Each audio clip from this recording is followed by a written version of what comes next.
di provinsi itu. Dan menjadi pemicu degradasi konservasi.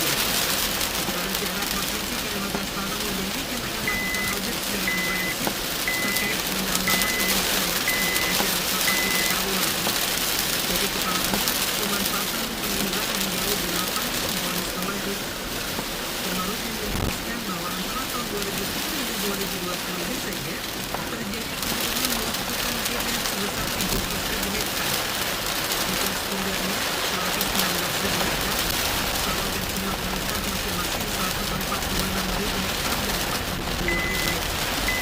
Kondisi ini menandakan kemungkinan terjadi di Kalimantan Selatan apalagi perkiraan pada 12 hingga 13 Januari sampai tepat berdasarkan peraturan Satgas Timang Wali 8 yang diterima administrasi Jakarta.